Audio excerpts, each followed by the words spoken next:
Bonjour à toutes, bonjour à tous, bienvenue dans ce nouveau numéro des Rendez-vous de la géopolitique. J'ai le plaisir de vous retrouver avec Fabrice aujourd'hui pour aborder une période que vous avez certainement très largement étudiée dans vos manuels d'histoire, mais nous allons l'aborder sous un angle géopolitique, puisque nous allons nous intéresser aujourd'hui à la guerre froide, mais nous allons la revisiter afin de mieux comprendre les enjeux géopolitiques en 2018.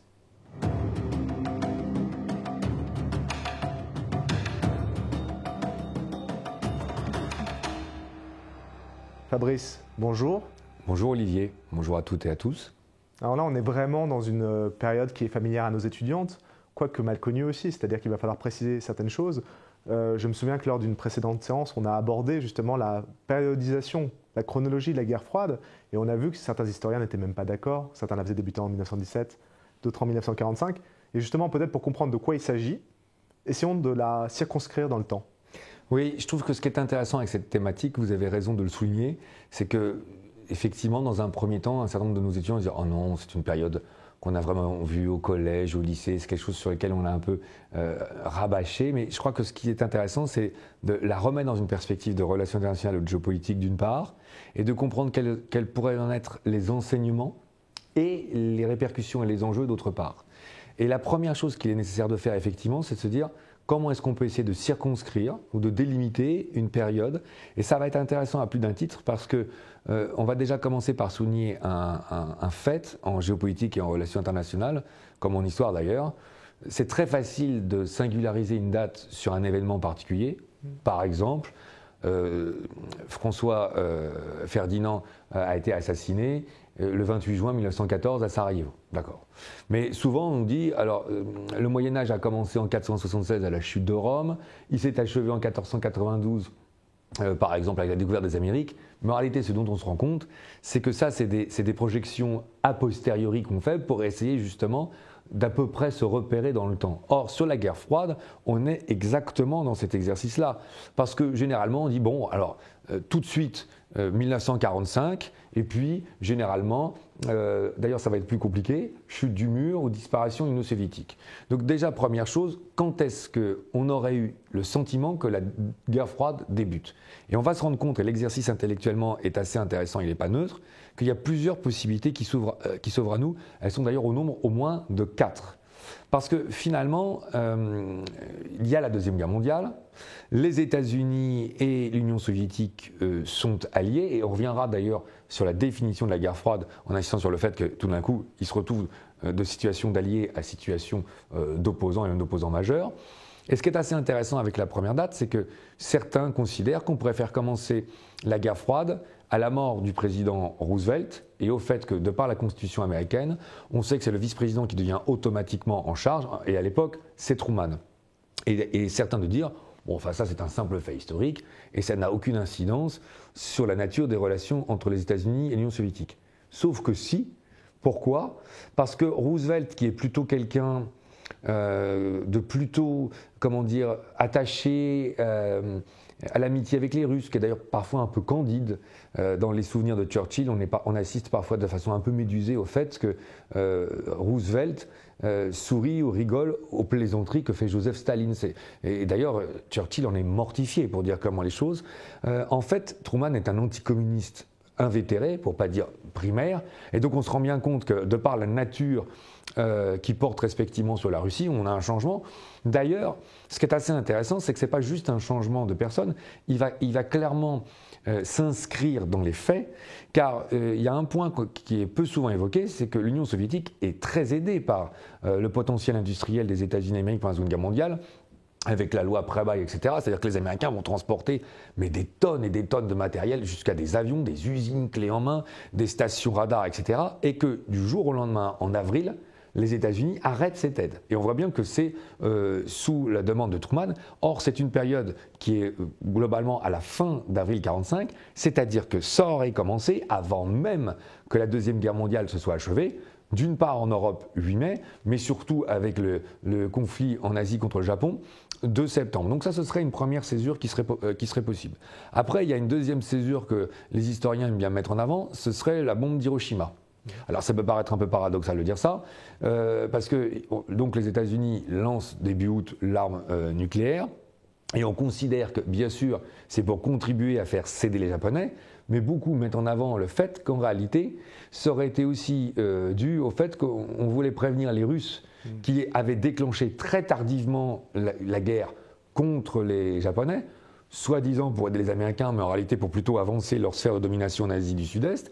Les Américains donc auraient beaucoup plus lancé l'arme nucléaire, ce qui est bien une des duretés des relations internationales, pour signifier aux Russes qu'ils avaient une arme nouvelle et qu'il ne fallait pas qu'ils aient trop de liberté dans leurs actions, plutôt que pour vaincre les Japonais. On fera quand même remarquer sur cette date, pour laquelle je m'empresse de dire que je suis un peu en désadéquation, pardon pour une fois d'être volontairement subjectif, dans le sens où, comme on le reviendra tout à l'heure sur la signification de guerre froide, c'est un peu difficile de dire qu'on est sur un conflit non engagé alors qu'on lance une bombe atomique. Donc je trouve que ce n'est pas totalement satisfaisant. Après, il y a un troisième événement qui est assez intéressant, c'est le discours de Winston Churchill à Fulton. C'est le fameux discours sur le rideau de fer, et il est très intéressant parce qu'en fait Winston Churchill n'est plus élu. Il a été battu aux élections en été 1945, et là tout d'un coup il se retrouve consultant ou professeur de géopolitique, et il se retrouve dans une université aux États-Unis, et là c'est assez étonnant, il décrit des relations internationales où il dit clairement il y a un rideau de fer qui est tombé de Stettin sur la Baltique jusqu'à Trieste dans l'Adriatique, et il dit de l'autre côté de ce rideau de fer il y a une dictature qui s'installe, qui opprime la liberté, et il commence en plus à énumérer les capitales. Et c'est intéressant plus d'un titre, parce qu'indépendamment d'énumérer, donc la Bulgarie, Sofia, et puis après Budapest, Bucarest, Varsovie, il cite Vienne et Berlin. Donc en plus, ça sous-entend que les ennemis d'hier sont les opprimés d'aujourd'hui, à 2 ans d'intervalle pratiquement, ce qui est quand même un choc, et qui classe clairement les soviétiques comme les ennemis à venir. Donc ça a été un bouleversement. D'ailleurs, le gouvernement britannique a été très embarrassé par ce discours de Winston Churchill, et l'ambassadeur britannique s'est empressé de dire à Moscou, attendez, vous savez, maintenant, Winston Churchill est un indépendant, il n'engage plus la parole du Royaume-Uni, c'était presque à dire si ce n'était pas un peu l'âge qui avait rendu ses propos décalés. Donc c'est vous dire à quel point ça avait jeté un l'effroi. Mais c'est bien lui qui a inventé ce terme de rideau de fer, derrière lequel la démocratie était en train de disparaître. Donc on pourrait dire aussi spontanément que c'est la date. Et puis après, il y a une 4e date qui, à mon sens, pour des raisons qu'on sera amené à expliquer par la suite, me paraît la plus opportune, c'est qu'en septembre 1947, clairement, les soviétiques font leur premier essai nucléaire, et que donc, on se rend compte, beaucoup plus tôt que ce à quoi les Américains le pensaient, ils pensaient qu'il faudrait 15 ou 20 ans aux Russes pour le faire, les Soviétiques montrent qu'ils maîtrisent l'arme nucléaire. Or, comme on va l'évoquer par la suite, il faut que les 2 puissances principales aient l'arme nucléaire pour s'en auto-menacer. Et donc, s'il fallait choisir une date, on choisirait plutôt celle-là, mais notre préférence, Olivier, je crois, à tous les deux, ira sur le fait que, pour les étudiants, il faudrait plutôt dire, globalement, de fin avril 1945 à septembre 1947, on passe d'une entente plus ou moins cordiale, même si ce n'est pas le propos entre les États-Unis et l'Union soviétique, ou plus ou moins hors d'arrière-pensée, à une franche hostilité qui nous fait définitivement rentrer dans la guerre froide. Donc on voit bien que d'ailleurs, il y a une période intermédiaire. Et de façon plus simple, pour ce qui consisterait à mettre en place les normes de la fin de la guerre froide, là il y a 2 dates qui me semblent possibles. Il y a le 9 novembre 89 à la chute du mur de Berlin, qui est un symbole fort, mais il y aurait aussi peut-être le discours de Mikhail Gorbatchev le 25 décembre 1991, dans lequel il dit que, 1, il démissionne, que 2, l'Union soviétique n'existe plus, et d'ailleurs on voit dans la foulée des images du drapeau rouge qui partout est enlevé sur les bâtiments publics et des statues de Lénine qui commencent à être déboulonnées. Et là on pourrait faire la même réflexion, finalement la fin de la guerre froide se situerait entre ces 2 dates charnières qui seraient une évolution. Je pense que ça c'était intéressant à rappeler, d'abord pour remettre cette problématique en particulier dans son contexte, et pour expliquer en termes de méthodologie souvent comment il convient de fonctionner dans les relations internationales. Alors, on le verra un peu plus tard, mais il y a un certain nombre de chapitres dans ces relations américano-soviétiques de 1945 à 1989-91. La question qui est soulevée par la date de début peut paraître très accessoire aux étudiants, mais ce qui est intéressant là-dedans, c'est que ça va mettre en avant un certain aspect de cette guerre. Et ça va nous permettre de le définir. Évidemment, si on insiste sur la personnalité de Truman, ce n'est pas du tout la même signification que les essais soviétiques. C'est évidemment. clair. Et donc, la question que je vous pose maintenant, c'est la question de qu'est-ce que c'est que cette guerre froide qui a changé tant de formes entre 1945 et 1989 ? Alors, c'est une question majeure, c'est totalement judicieux de la poser parce que ce n'est pas du tout une question d'ordre purement historique comme on est amené à le découvrir tout au long de notre échange. Si on s'efforce de donner une définition, alors il peut y en avoir de multiples, la plus simple possible, mais qui serait vraiment dans l'esprit des relations internationales, la guerre froide, ça va être intéressant à rappeler en conclusion, c'est un cas particulier des relations internationales. Très particulier, dans lequel deux grandes puissances, en règle générale, que tout oppose. Et quand on dit que tout oppose, c'est-à-dire l'idéologie économique, l'idéologie politique, les ambitions respectives, seraient normalement amenées à se faire la guerre, ne peuvent pas se la faire. Et justement pourquoi ?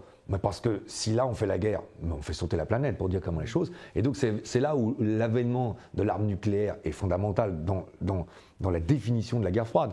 Avant, il pouvait y avoir des guerres froides dans des périodes plus reculées, mais qui étaient plutôt dues au fait que, de par les modicités modérées qu'on avait en termes de technologie d'une part et l'éloignement des adversaires potentiels d'autre part, finalement il n'y avait pas de guerre froide. Il n'y a pas de contact entre l'Empire chinois et l'Empire romain dans l'Antiquité, parce que en fait les distances sont beaucoup trop insurmontables pour qu'on puisse s'affronter, quelle que soit la volonté que de le faire.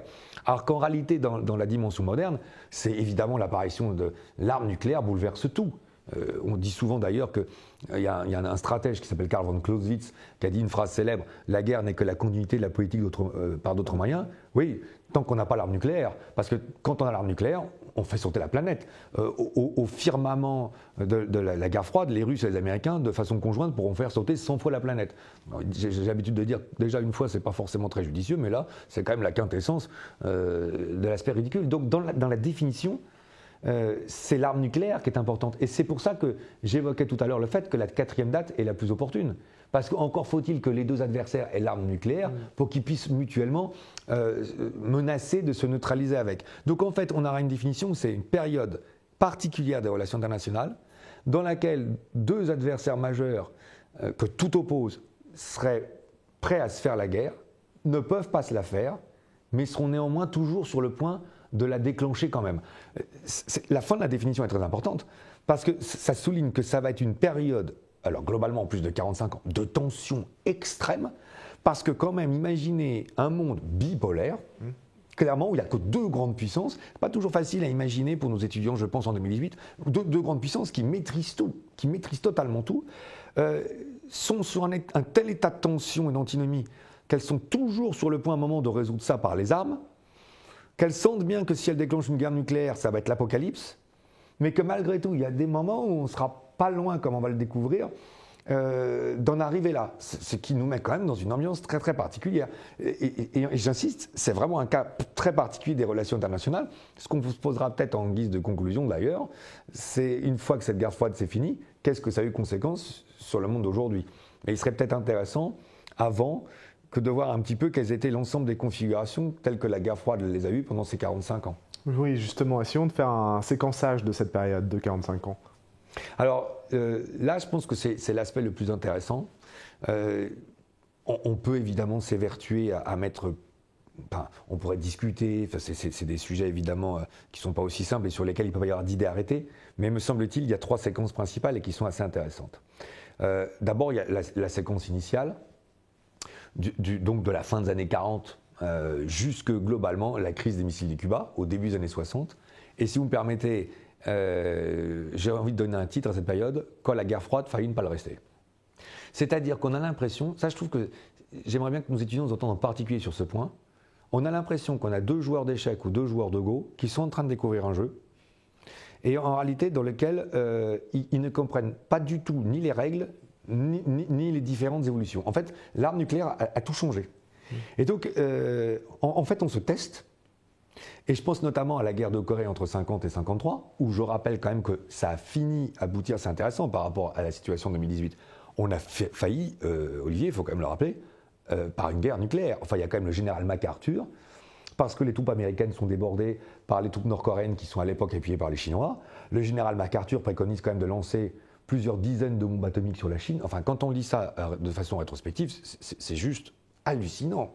le général MacArthur, qui était quand même celui qui avait dirigé les forces américaines dans le Pacifique pendant la Deuxième Guerre mondiale, et il ira jusqu'à préconiser de mettre des déchets radioactifs le long des frontières. Enfin, quand on dit ça avec le recul, on se dit mais c'est complètement fou, je veux dire. Et en plus, il avait fait cette proposition à Truman, dont il faut rappeler que c'est le seul président, et espérons que ça reste pour l'éternité ainsi, n'est-ce pas, qui avait autorisé l'arme nucléaire sur Hiroshima et Nagasaki. Donc on est vraiment passé tout près. Quant à la crise des missiles de Cuba, il faut quand même rappeler qu'il y a une information clé que les Américains n'ont pas, c'est qu'il y a effectivement 35 000 Russes sur le territoire de Cuba, et que l'état-major américain, on l'avait souligné lors d'une de nos séances précédentes, ça avait été très très bien décrit par Michel Crozet, un sociologue français dans L'acteur et le système, c'est que l'état-major américain, qui est un peu prisonnier de sa culture stratégique, dit il n'y a qu'à faire un bombardement intégral de l'île. Mais si on avait fait un bombardement intégral de l'île à l'époque sur laquelle il y avait 35 000 Russes, on serait arrivé à une guerre mondiale. D'ailleurs, il faut quand même rappeler, et ça c'est une sorte de préambule sur une autre séance qu'on aura par la suite, l'ambassade soviétique brûle les archives. Et quand on voit de la fumée qui sort d'une ambassade, c'est généralement jamais très bon signe parce que ça veut dire qu'on anticipe un conflit. Donc on a été dans une période où le risque de guerre était énorme. Et alors, c'est ça qui est intéressant, c'est que ça nous amène à basculer sur une deuxième période qui serait plutôt début des années 60 jusqu'à 1980, où en gros, on a l'impression que les deux acteurs ont compris. C'est ce que j'appellerais moi l'ère de la confrontation indirecte. Finalement, la guerre froide, c'est un monde dans lequel les Soviétiques et les Américains ont compris qu'il y avait trois zones. La zone, si vous me permettez, capitaliste, la zone communiste, et puis tout le reste. Et alors la zone capitaliste, ce serait les États-Unis, l'Amérique du Nord, l'Amérique du Sud, l'Europe occidentale. Et là, les Soviétiques ils ont compris que si on mettait le début d'un commencement, d'un pion ou d'une démarche, on avait, si vous me permettez cette expression, tous les chiquiers qui vous exposaient à la figure, et que donc c'était une guerre généralisée. Donc en gros, c'est un territoire dans lequel les Soviétiques s'interdisent d'agir. Je prends un exemple. Le 11 septembre 1973, on a le coup d'État au Chili, et les Soviétiques, malgré le fait que Salvador Allende est censé être marxiste avec des nuances, les Soviétiques n'interviennent pas. A contrario, il y a une zone soviétique ou communiste, alors l'Europe de l'Est, la Chine, l'Union soviétique, dans lesquelles les Américains savent que c'est même pas la peine d'avoir des prétentions, c'est tellement la chasse gardée ou le jardin secret soviétique que pour eux, ça sera un cas de casus belli ou de guerre automatique. Et là, les exemples sont clairs. C'est la crise de Budapest en 1956, c'est les interventions soviétiques lors du printemps de Prague en 1968, où le paradoxe, c'est que les radios américaines en Europe, Free Europe, poussent les peuples respectivement hongrois et tchécoslovaques à l'époque à se battre pour l'indépendance, mais bien sûr, les Américains ne feront absolument rien pour les aider, car ils savent trop bien que s'ils faisaient ça, ça nous emmènerait sur un engrenage de Troisième Guerre mondiale. Et puis alors, ce qui est assez passionnant, c'est qu'il y a tout le reste du monde, et notamment l'Afrique ou l'Asie du Sud-Est, où là, les Russes et les Américains disent, bon, alors ça, c'est la zone où on peut s'affronter, mais de façon indirecte, par clientélisme interposé. Et c'est intéressant, c'est là où l'ouvrage d'André Fontaine, qu'on avait eu l'occasion de citer par ailleurs, est remarquable. On voit bien que tous les conflits de l'époque sont en réalité dominés par la guerre froide. On va en prendre quelques-uns si vous me permettez. Parce qu'en fait, les Américains et les Russes, d'abord, s'interdisent de rentrer en conflit direct. Alors, exemple majeur, le Vietnam. Si vous regardez bien, entre 1947, 48, 49 et jusqu'en 1990, il n'y a pas une guerre où l'armée américaine et l'armée soviétique s'affrontent. Au Vietnam, les Soviétiques équipent l'armée nord-vietnamienne, conseillent l'armée nord-vietnamienne, entraînent l'armée nord-vietnamienne. Ça a été vrai avec la Corée du Nord, ils fournissent par exemple les avions, les fameux MiG, etc. Mais il n'y a pas de confrontation directe. Il y a une ou deux fois où, dans le ciel de la Corée du Nord, on se demande quand même si les pilotes nord-coréens sont tellement adroits, alors qu'ils ont peu d'entraînement, que ça devrait peut-être être quand même des pilotes russes. Donc là, franchement, ça a été limite, mais on s'abstient. Et d'ailleurs, si vous me permettez, je m'empresse de dire que la guerre qui aura en Afghanistan à partir du 26 décembre 1979 jusqu'à globalement 1988, les Américains essaieront de faire le pendant de cette stratégie, un peu ce qu'on appelle l'effet boomerang, c'est-à-dire que c'est eux qui vont alimenter les moudjahidines et la résistance afghane pour justement empêtrer l'armée soviétique. Donc en gros, il y a une double logique, pas de confrontation directe et après une guerre par client interposé. Et ce qui est assez intéressant, c'est que dans les cas de conflit israélo-arabe par exemple, Israël, ce n'était pas évident au départ d'ailleurs, va devenir le client privilégié et protégé des États-Unis. Et la Syrie, la Jordanie, l'Irak, enfin, les pays arabes de l'époque vont être les clients privilégiés de l'Union soviétique. Et là, il y a un événement qui est intéressant.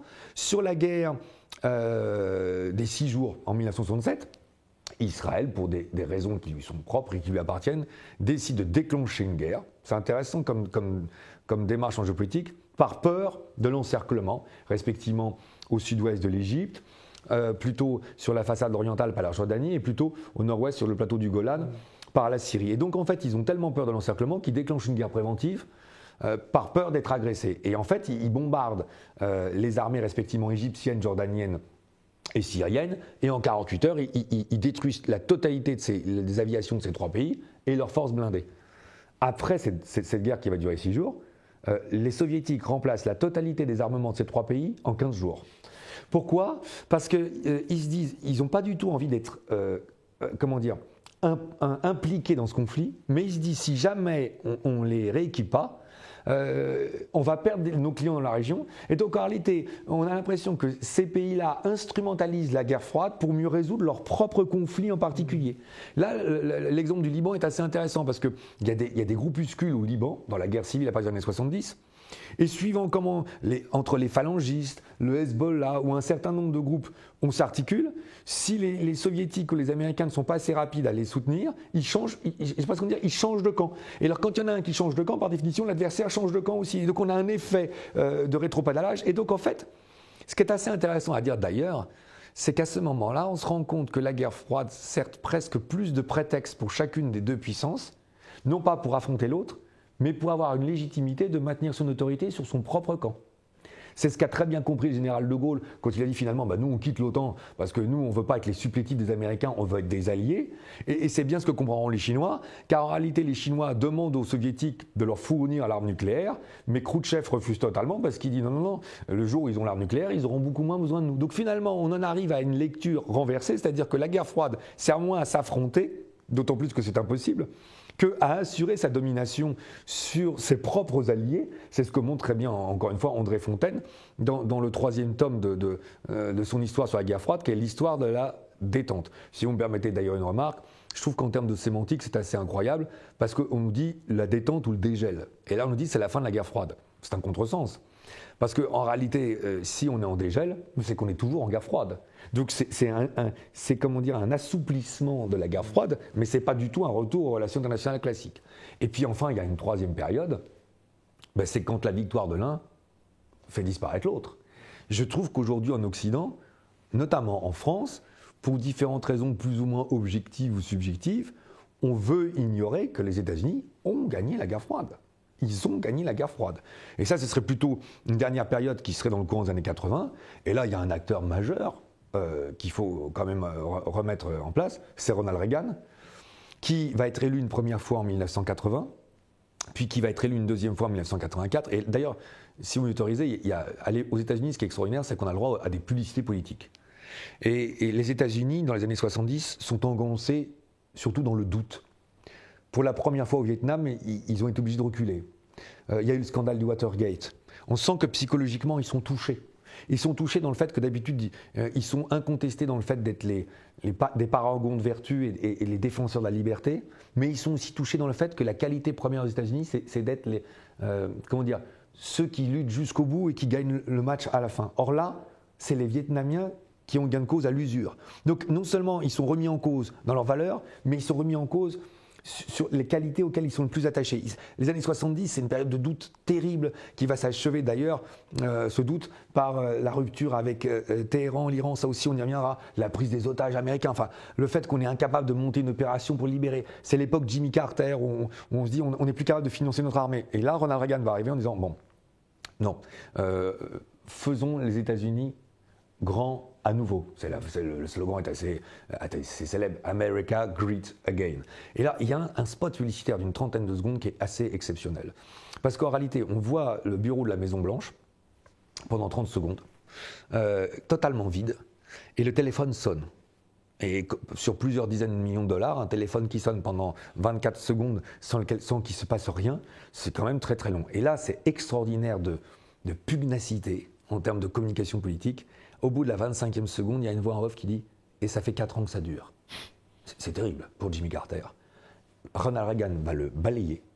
Et la première chose qu'il va faire, c'est qu'il va doubler les dépenses militaires américaines. Et 4 ans plus tard, il va redoubler les dépenses militaires américaines. Et ce qu'il faut bien comprendre, c'est que comme le PIB américain est plus du double de celui du PIB soviétique, officiel en plus, il est en train de lancer une course à l'armement que les soviétiques ne peuvent pas suivre. Et c'est ça qui va amener le fait que Gorbatchev va dire bon voilà, il faut arrêter la guerre froide. Donc les États-Unis ont gagné la guerre froide. C'est la raison pour laquelle j'ai le sentiment qu'on a vraiment ces 3 périodes séquencées, ce qui d'ailleurs nous amène à mieux comprendre par la suite que les Américains sortant victorieux de la guerre froide, ils ont une place très particulière dans toute la période qui est plus contemporaine pour nos étudiants et qui nous amène jusqu'à la situation actuelle. Aujourd'hui, quand on voit Poutine sur la scène politique internationale, certains on voit une réminiscence de la guerre froide. Comme vous l'avez dit, il y a eu une défaite. La guerre froide s'est terminée, s'est achevée. Certains ont même parlé de fin de l'histoire à ce moment-là. On a eu l'occasion d'en discuter, de revenir sur cette idée de fin de l'histoire. C'est vrai. Mais est-ce qu'on peut penser qu'une nouvelle guerre froide est envisageable? Après tout, la bombe nucléaire est toujours là. Hein, et quels pourraient en être les acteurs? Ça, c'est une question en guise un peu peut-être de conclusion par rapport à notre échange sur cette thématique aujourd'hui.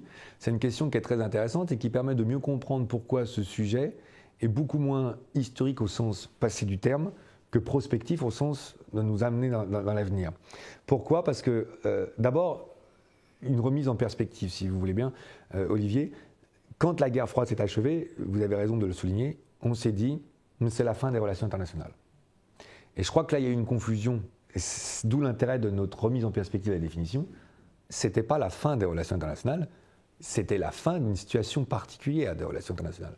Donc, paradoxalement, on en revenait à des relations internationales classiques, c'est-à-dire à un rapport de force plus classique. C'est un thème qu'on a souvent repris ensemble, dans lequel il n'y a justement pas 2 grandes puissances, dont on s'est rendu compte après que finalement elles avaient un intérêt, pardon pour ce jeu de mots un peu facile, c'est qu'elles gelaient les relations internationales et que justement elles empêchaient qu'il y ait une multitude de conflits qui explosent parce que les 2 grandes puissances tenaient en fait leur camp. Et en réalité, là, il y a une des déceptions immenses dans les années 90, parce qu'on sait bien que des conflits se sont multipliés en Somalie, en Irak, les talibans, etc. Et on s'est rendu compte que finalement, il y avait presque une nostalgie de la guerre froide qui dit mais on ne contrôle plus la situation. Ça, c'était assez intéressant. Et dans votre question, il y a cette dimension-là. Et après, il y a le fait de dire mais finalement, est-ce que ça restera définitivement comme une perspective historique, ou est-ce qu'il est possible que de reconnaître une même situation, puisque comme vous le soulignez fort bien, l'arme principale de la guerre froide, c'est l'arme nucléaire, elle est toujours en place. Là, il y a, pour être le plus objectif possible, il y a plusieurs grilles de lecture, il y en a notamment au moins 2, dans lesquelles la Chine a un rôle majeur. Certains considèrent effectivement qu'on est déjà en train d'amorcer, on est en transition, ou on serait en transition, une nouvelle guerre froide. Ça, c'est une première grille de lecture. Par contre, ce qui changerait, c'est que ce ne seraient pas exactement les 2 mêmes acteurs. Ce serait plutôt les États-Unis qui seraient en déclin.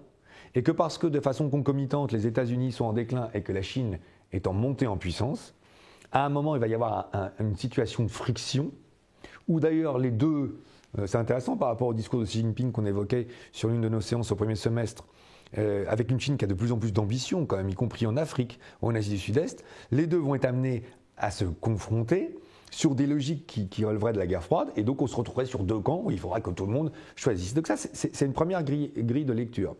Après, il y a une deuxième grille de lecture qui nous amènerait, alors là on serait sur, pour dire clairement les choses ou achever mon propos, on serait sur la reconduite d'une guerre froide dans ses logiques à l'identique, sauf qu'elle serait au XXIe siècle et avec un des 2 acteurs qui serait différent.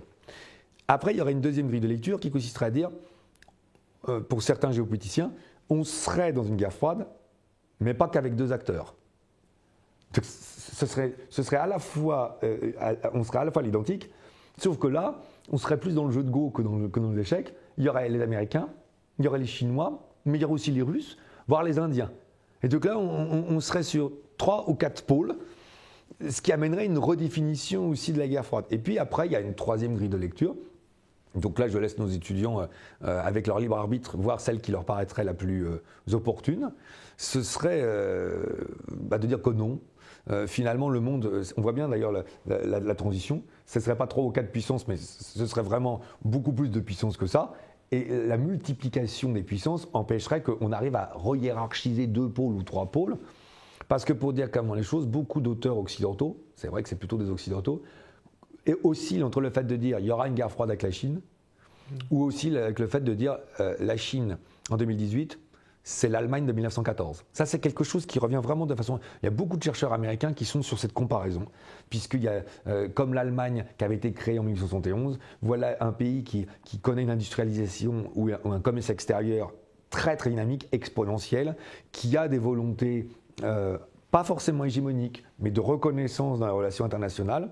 Et donc en fait, là, par le fait même, on serait plutôt dans une logique qui serait liée au début du XXe siècle, avec une volonté d'affirmation de puissance, et auquel cas, alors, on sortirait du jeu de la guerre froide, ce qui serait d'ailleurs paradoxalement un peu embêtant, parce que ça veut dire qu'on serait quand même dans une logique de confrontation avec une arme nucléaire potentiellement utilisée ou utilisable. Donc je crois que c'est un peu les 3 perspectives majeures qu'on aurait. Une qui serait clairement impliquée dans la guerre froide, une qui pourrait en découler, et une qui en ferait l'abstraction. Je crois que c'est vraiment les 3 tendances majeures, et c'est ce que les prochaines années vont certainement nous amener à découvrir. Je vous propose, Fabrice, de laisser les étudiants réfléchir sur ces 3 scénarios d'avenir. Merci beaucoup, Fabrice. Merci beaucoup, Olivier. Nous voici donc arrivés au terme de ce nouveau numéro des Rendez-vous de la géopolitique. Merci à toutes, merci à tous.